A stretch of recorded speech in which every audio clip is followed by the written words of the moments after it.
تین شخصوں کا واقعہ سنا۔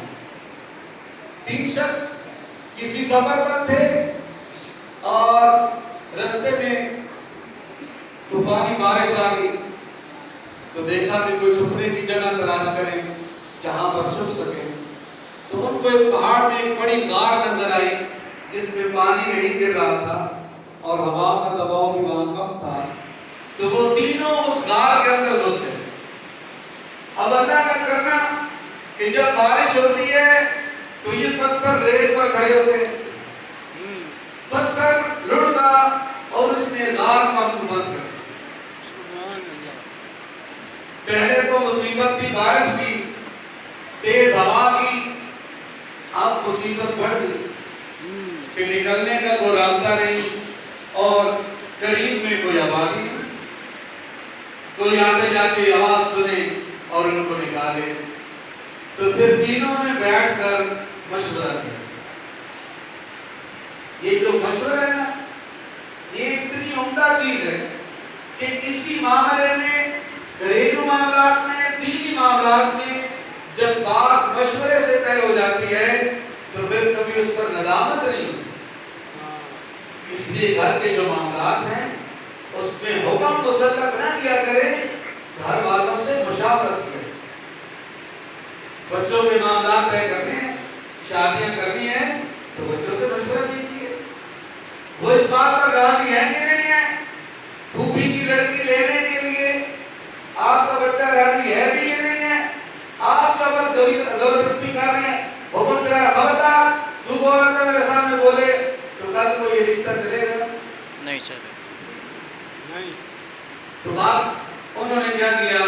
مشورہ کیا، رائے لی۔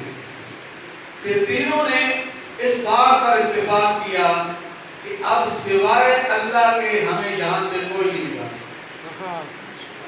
اچھا، اللہ کو اس مصیبت سے نکلنے کے لیے کیا پیش کریں؟ تو لاؤ آج اپنے اعمال پیش کرتے ہیں۔ کیا کرتے ہیں؟ اپنے اعمال پیش کرتے ہیں۔ تو تینوں کے پاس جو عمدہ اعمال تھے ذہن پہ زور دیا۔ تو پہلا شخص بولا، کہنے لگا یا اللہ آپ کو معلوم ہے میں بکریوں کا کام کرتا ہوں، بکریاں میں نے پال رکھی ہیں، میں بکریوں کو چراتا ہوں، اس سے جو دودھ آتا ہے میں اس دودھ کو دو کر سب سے پہلے اپنے والدین کو پلاتا ہوں۔ میرے بچے بعد میں پیتے ہیں، میرے والدین پہلے پیتے ہیں۔ اے اللہ، ایک دفعہ ایسے ہوا کہ میں بکریاں چراتے چراتے بہت دور نکل گئی، واپسی پر مجھے آدھی رات ہو، میں آیا تو میرے بچے بھوک کی وجہ سے بلک رہے تھے۔ میں نے بکریوں کا دودھ نکالا، حسب معمول پیالہ ہاتھ میں تھاما، والدین کے سرانے کھڑا ہو گیا کہ جب تک وہ نہیں پیئیں گے بچوں کو نہیں پئیں۔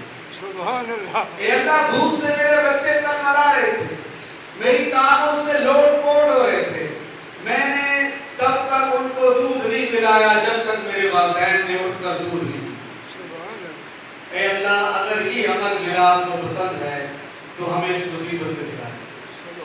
تو پتھر سرکا، ہٹا کہ روشنی اندر آ گئی۔ پھر دوسرے نے عمل پیش کیا، کہنے لگا یا اللہ آپ کو معلوم ہے میرے چچا کی ایک لڑکی تھی اور مجھے بڑی محبوب تھی، میں اس سے نکاح کرنا چاہتا تھا لیکن نکاح کی کوئی صورت نہ بنی، معاملات طے نہ ہوئے۔ تو ایک دن وہ کسی ضرورت سے میرے پاس آئی، آپ نے مجھے مال دے رکھا تھا، اس نے مال کا مطالبہ کیا تو میرے اوپر شیطان نے حملہ کیا۔ میں نے کہا مال تو دوں گا لیکن پہلے اپنی عزت پیش کرو گی تب مال دوں گا۔ وہ مجبور تھی، لاچار تھی، اس کے بچے بھوکے تھے، وہ اس بات پر تیار ہوگی۔ جب میں اس کے پہلو میں بیٹھا تو اس نے کہا اے اللہ کے بندے، اس مہر کو اللہ کے حکم کے ساتھ توڑ، بغیر حکم کے مت توڑ، یعنی نکاح کے بغیر یہ جائز۔ اے اللہ، میں تیری ذات سے ڈر گیا، میں تیری ذات سے ڈر گیا، میں نے اپنا ارادہ بدل لیا، جتنے اس نے مانگے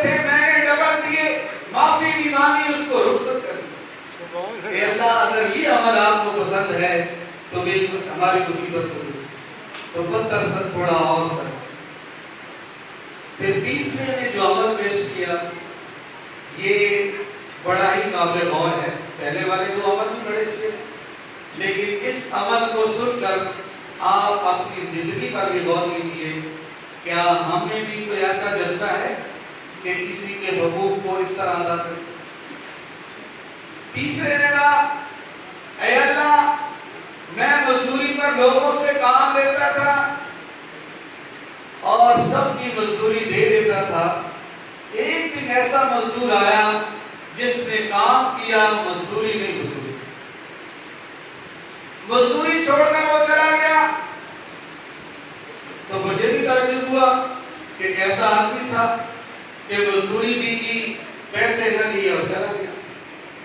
تو میں نے سوچا کہ اس کے مزدوری کے پیسوں کو کسی کھاتے میں لگاؤں کہ جب وہ آئے گا تو اس سے نفع پائے.